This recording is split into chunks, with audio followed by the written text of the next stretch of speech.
Hello again, this is Caitlin Clary with the Great Journey podcast, and we're back here again with Sensei Marty Callahan, and he is going to discuss with us some things about parenting styles, which actually go into lifestyles and how you interact with people across all relationship areas of your life. So with as many students as you've had, I mean, what are we at? 15,000, more than 50,000, over 40,000 classes. So Yeah. I would say you probably are quite the expert in a lot of ways, as you've seen many different students and many different parents cross your threshold entering this school. Yeah. And so you can be an objective expert in witnessing and how these different parenting styles have benefited or not benefited the child, correct? Yes. Yes. Okay, Yes. so as a parent myself, I'm always wanting to do better and be better for my kids. So please share with us the breadth of wisdom that you've earned over the decades.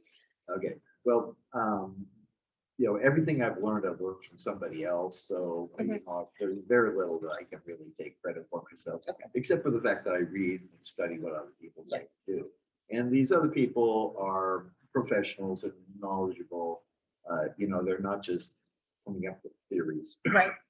but they have actually studied this. Mm-hmm. So the people that have spent their lives studying parenting and parenting styles say that what appears to be happening is that there's 4 different types of parenting styles. Okay.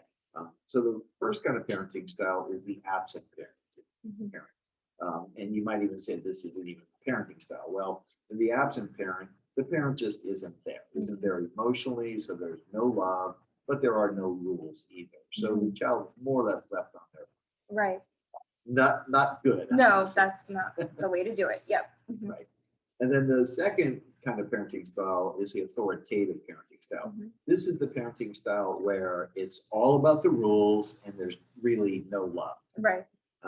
That doesn't really work either. Mm-hmm. It's absolutely better than the absent parenting, but not by much. Right. The third kind of parenting style is the permissive parenting. Mm-hmm. So in the permissive parenting, there's a lot of love, but no rules. Right.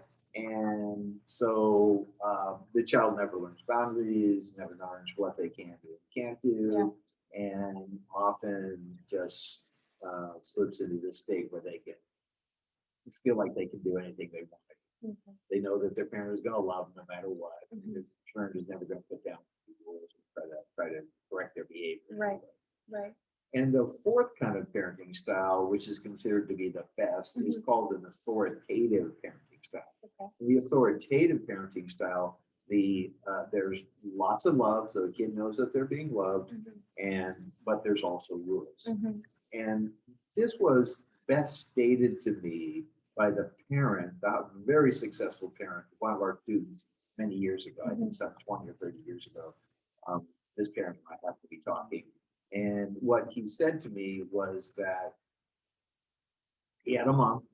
He knew his mom loved him, but he also knew that if he ever crossed the line, she would have killed him. Okay, right. And those were his very words. And that's a quote that'll stick out to you for sure. That's a quote that'll stick out to you. Now, I'm absolutely certain that his mom would not have really killed him. Right, of course. But he didn't know that at the time. Right. In his mind, yeah, she would have.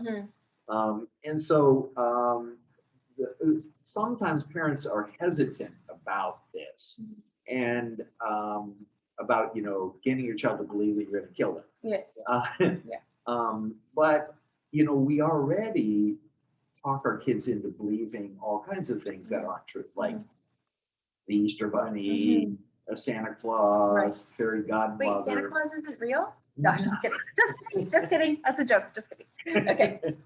Yeah, but so kids already believe those kinds of things. So why not? Right.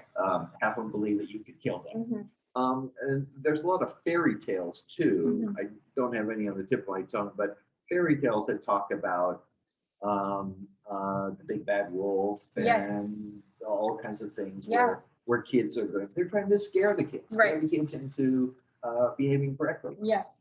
And what I've also learned from in a thought process that we go through in working with the kids is based on the fact that there's a saying in Zen that there's 4 different types of horses. Okay. The first kind of horse, you tell them to run, he'll run.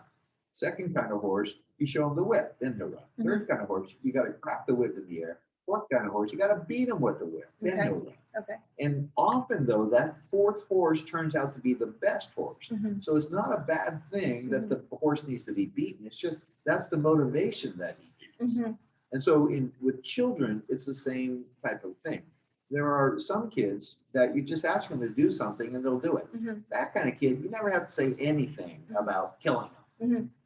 The second kind of kid is the kid that needs to be told that there's going to be consequences if they don't do it. The third kind of kid has to be threatened with those consequences. And then the fourth kind of kid, you have to impose those consequences. So with that in mind, there's the whole thinking that you want your kid to believe that you can kill them. There's nothing wrong with that. Nothing really wrong with that. It's that respect for authority as well. Yeah, as long as there's love. If there's no love there, then that goes off the deep end. Yeah, and I think it's a misperception. A lot of people separate love and rules, where I mean, I'm of the belief that rules are a form of love. And we've raised our kids to tell them, well, you can look at rules as being restrictive, or one, we're older than you. We have more experience than you. So we know what's outside of those rule boundaries. So the rules are set up so that you have the freedom within the boundaries and the context. We're giving you the freedom, but to align, because we're still protecting you from beyond, or even protecting them from themselves. You know, so I understand where you're going with that. And rules are one thing when the child is young. As the child starts to get older, then the rules have to loosen up, have to expand. It's kind of like boundaries to keep the child safe. So like, you don't want your kid running out, if they're 3 years old, you don't want them running out of your house at 2 o'clock in the morning when they wake up, and then go play out in the street. No, you don't want that. But if they're a teenager, it's no big deal about that. They do that. Yeah, no, I understand that. So this, obviously, the parenting styles, those type of styles, transfer into teaching styles as well, and how we implement things in the dojo here at the school. So that's essentially the teaching style that we use. Now the part about the killing them. We can punch and kick and block and strike, and we can do that quite powerfully. And the kid sees that and knows that right away, that we're effective at doing it. So that part is there. So the first thing we have to do is we have to show the child that we want to bond with them, that we want to form some kind of strong relationship with them. We have to stay away from the word love, because there's so much child molestation and all that stuff that goes on out there that we just don't use that word that often. But bonding, we have to bond with the child. So if the child knows that we like them and care about them, and care about their future, that's why we're here, and we do what we do, and you do what you do. But that they also know that we have this powerful thing, our techniques that we have that are available to us, then they're actually more willing to follow us, do what we ask them to do. Sometimes more so than they're willing to follow their own parents. So is there a particular success story? Is there one kid that sticks? I mean, I know you've had so many to choose from, so maybe this is kind of an unfair question to bring up right away, but I mean, is there a story in your head, or one particular child in your head that you've seen the shift happen from one parenting style to growing in the school? Well, this is a last minute question, so you didn't tell me. I didn't tell you yes.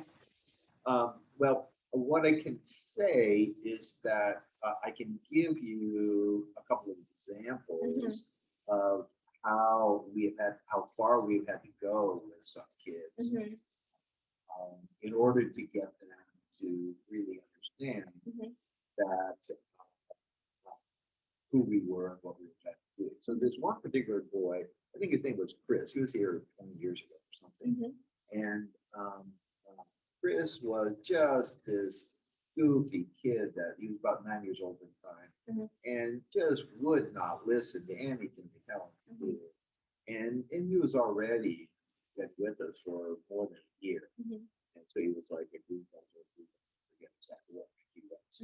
And on this one particular occasion, I remember telling him all the students were lining up for the end of the class. I told him, stop talking, stop talking, stop talking. I must have told him a dozen times. Finally, I go up to him and I look him in the eye. I grab a hold of his knee, and I grab his throat and I squeeze. And I squeeze a little harder and a little harder. And suddenly there's this look of fear that goes right through his eyes.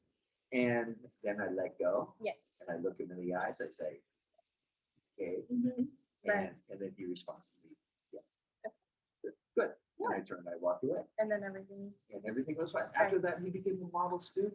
And the parents are here in the dojo and all of that too. His mom was here and knew all about it.